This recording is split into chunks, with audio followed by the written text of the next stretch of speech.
Hey, I'm Jeff. Thanks for tuning in to MADpd today. I'm really excited to share a little bit with you. Like I said, my name's Jeff. I'm an instructional technology coach for a couple of middle schools down in Hoover, Alabama, from the Deep South, if you can't tell from the accent. I'm a NatGeo certified educator, and I love all things exploration. And the resources that I'm going to share with you today lend themselves to that as we're stuck at home and our kids can't really get out and do the things that we would normally do, and we can't get out and do the things we normally do. Then the next best thing is to bring those things to us. So there's two resources I'm going to share: NatGeo Explore Classroom, NatGeo Education Explore Classroom, and Exploring by the Seat of Your Pants. And both of these resources offer opportunities to bring explorers and scientists, people doing amazing work around the world, live into your homes, into the homes of your students, to have experiences that will give them opportunities to think about exploration and to see what other people are doing as it relates to exploring and conservation and going to the space station and just doing all these amazing different things. And these take place every day. So that's what we're going to dive into.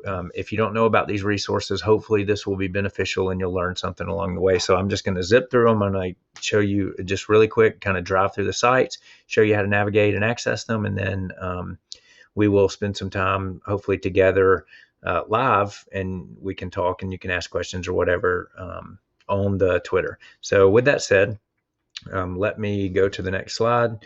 It's got the link to the presentation, which is also down in the show notes, so you can get that. And I will also post the links to get to both of the sites. So the first one that I want to share with you, and I'm going to exit out of the presentation, is NatGeo Explore Classroom.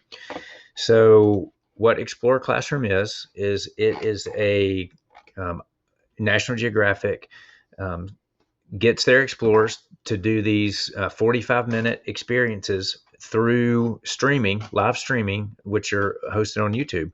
And they have one every day at 2 p.m. Eastern time. Who knew? If you didn't know, you know now, and you won't miss out moving forward. You'll know that these are taking place. And they haven't always done these at 2 every day. They are now because of just the changes that we're having in education and everybody being at home and learning from home and working from home. So you go to the site, you scroll down, and you will see the upcoming events. So daily broadcast every day at 2. Let me back up here. There's one, you can see it. It'll go, through the week, at least through the week. They have some scheduled further in the week. Tells a little bit about the experiences. It's really cool. They even have some that are in American Sign Language. And if you scroll down, there's even some that are in Spanish. So lots of different opportunities through these experiences. But basically, if you are interested in one of these, like for instance here, let's see, Delal Hannah is going to be talking about her work in rivers in Canada. And so this one is actually geared toward pre-K through 2, whereas the rest of them are usually kind of middle school through high school, elementary school as well. And it'll tell if, like this one right here, it says recommended for grades 9 and up. He's a documentary photojournalist. Anyway, you can look at the descriptions of each one, but here's how it works. You find one that you're interested in, make a note, put it on your calendar, whatever. If you want a camera spot, there's 6 camera spots. There's the host, there's the explorer, and then they open up 6 camera spots for anybody who wants to register. It's completely free. You click the register here button. It opens a form that takes about a minute to fill out. And this is something that you can encourage your students to do, or your students' parents to do. Obviously, if they're under age 13, they don't need to fill this out. They would need to get their parents to fill it out. But then you just fill out, tell who you are, and that you want to access that event and you want one of the camera spots. And believe it or not, I've had more classes get camera spots when we were doing this during the school year than not. But from home now, it's not classrooms. It might be a kid sitting at their table with their parents, or it may be a teacher that's talking to the explorer on behalf of their students. So anyway, that's how you get a camera spot. But you don't have to get a camera spot. You can simply click watch, and it's going to take you to the National Geographic Education streaming page. So you can see now it's not live, but when they go live, it'll be live right here. So when you get on this streaming page, my recommendation is to subscribe to the NatGeo Education channel And then every time they go live with one of these Explorer classrooms, you'll get a notification. So that's how that part works.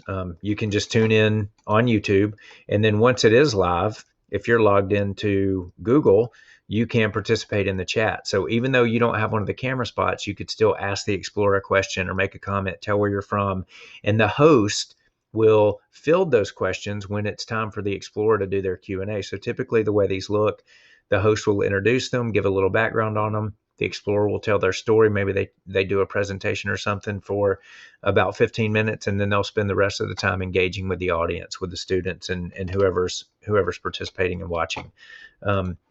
So that's how you watch it. And then each one has a family guide. So if you click on the family guide, it just tells you about who you're going to be watching and what kind of work they do. It's got links maybe to their social media, links to their website if they have a website, whatever, just to give you some background so that you're informed before you go into the experience.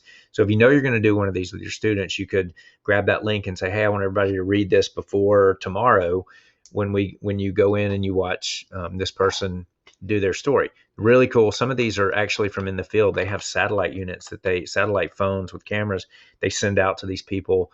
And they may be broadcasting from Antarctica or Kruger National Park in Africa or the top of a volcano in Costa Rica. All over the world, they do these things. So it's really cool. Or they might be like me in the basement at their house, but they might do a presentation showing pictures from their experiences. So that's Explore Classroom. You can scroll through, you can navigate the site. It's really easy to do. You don't have to sign in. You don't have to sign up for anything. Anybody in the world can watch these live on YouTube. You notice here, I'm not signed into anything. And if you do want a camera spot, you register, but that's it.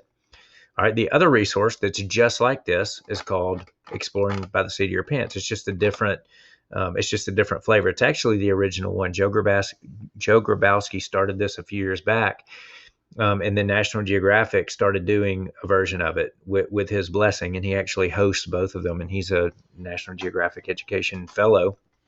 But anyway, he started this as an educator, and now it's sort of become this great big thing. So Exploring by the Seat of Your Pants looks different, but it's the exact same thing, except the great thing is they have a lot more experiences. They'll do 3 or 4 in one day, and theirs aren't limited to just explorers. They may do a scientist at the Toronto Zoo that just takes you around the zoo and shows you cool things. They do weekly ones at different aquariums where they have the people the biologists that work with the rays. They're in the water and they feed, and you get to see that. And they visit the Toucan Ranch, and they visit the Turtle Hospital in Florida on a regular basis. And so lots of different cool kinds of experiences and they're actually in there with the birds or the turtles or whatever it is they're looking at. And same thing, if you're interested in one of these, you simply click on it and it's going to tell you more. Same thing, you can apply for a camera spot here. You click sign up, and then you can also just visit the stream here. And I clicked on this intentionally because if you don't watch any of the ones or care about this at all, please tune into this one on May 5th next week. It's going to be awesome. Terry Virts was on the space station, I think, for like 240 or 60 days or something. I've seen him a few times on here now. Absolutely amazing. He shows pictures that he took on the space station, talks about life on the space station, just really, really cool stuff. And he talks to an audience and is very easy to understand. All these people usually are very good with younger audiences. So you don't think, well, my kids don't know anything about this topic. It doesn't matter. And so kind of I'll wrap up on that. The thing I want you to think about these experiences is, regardless of what you teach kids about the world. Regardless if you teach math or science or social studies or drama or whatever, you're teaching kids about the world. And this brings people with different experiences into their world. And who knows, one of the conversations they may hear, one of the stories one of these scientists or adventurers may tell, may pique an interest in a student that they never would have heard about otherwise. And so I would encourage you to share this with your students and give them these opportunities because they're really powerful.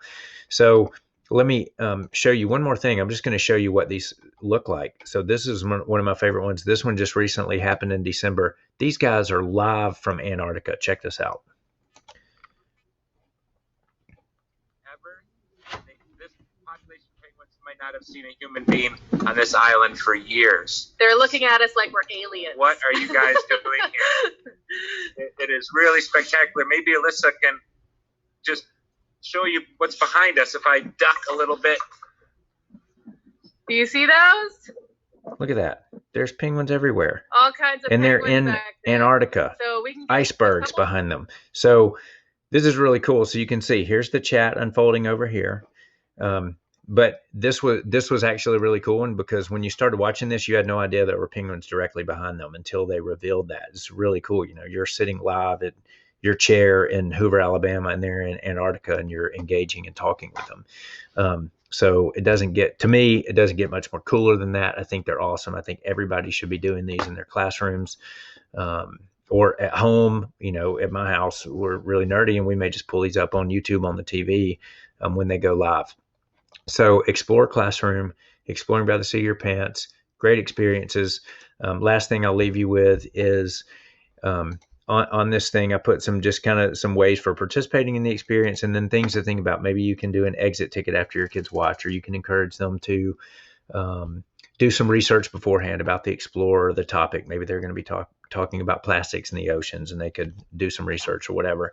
But one thing I would encourage you to do is to follow up. If one of the explorers or their stories piques an interest with you or your students, reach out to them via their connections digitally. Maybe they're on social media. Most of them are. You can just search them up, like the one that's going to be going that went this past Thursday. Here she is on Twitter. And if I participate in her experience and she says some things that I think, oh, I would love for her to talk to my kids, I could reach out to her via Twitter and maybe able to get her to talk, to do a Zoom with my class or something. And a lot of these explorers get really excited. They just want to be asked, and they don't get to engage with students a lot because of the work they do maybe and where they are in the world. But when they get those opportunities, they love it. I'll give you one anecdote from an experience. We had 7th grade students doing work on conservation and plastics in the waters. That's been a big thing in the news a lot. And so they were interested in that. So we watched Imogen Napper's Explorer Classroom. And if you're not familiar with Imogen Napper, she's a National Geographic explorer, and she's responsible for getting microbeads removed from the facial scrubs sold by the major cosmetic manufacturers in America. So she's the reason they're not there anymore. And anyway, she studies plastics in the oceans. And so after we watched her Explorer Classroom, I reached out to her via Twitter and connected with her and said, hey, my students would love to be able to talk to you and ask you some questions. They're going to do this project and try to discover where most plastics are used in the school and how they can, affect change there, maybe reduce the plastic footprint of the school. And so she was more than happy. She did a Zoom call with us for about an hour right before she was actually leaving to go on a 6-week expedition with National Geographic, traveling the length of the Ganges River studying plastics. It was her and a bunch of other women scientists who were doing this expedition. And so she took an hour to talk to 40 or 50 kids from Berry Middle School in Hoover, Alabama, right before she got on a plane to go on an expedition. And she did a phenomenal job, and she handled the stupid questions they asked well, and really engaged them and got them excited about the project they had in front of them. And not only did she do that, but along the way, while she was in India, is going up the Ganges River all the way up into the Himalayas, she would send me video clips talking directly to the students at Berry. Hey guys, hey Berry Middle School, here's where I'm at, here's what we're doing. I mean, it was really powerful, and the kids hung on every word she said. They loved it. So just one more reason why these can be powerful experiences. Even if you don't do all of them, you may do one that leads to a connection that could affect change, not only in your classroom, but with your students and eventually the world. So hopefully you'll tune in. I'll be on Twitter. Ask me questions. Let's connect. If you're interested in this, if I didn't explain it well enough and you need more info, which is highly likely, just please reach out, jrichardson30 on Twitter. And I appreciate your time, and hopefully this has been helpful. And I hope you have a wonderful rest of your MADpd experience. We'll see you soon.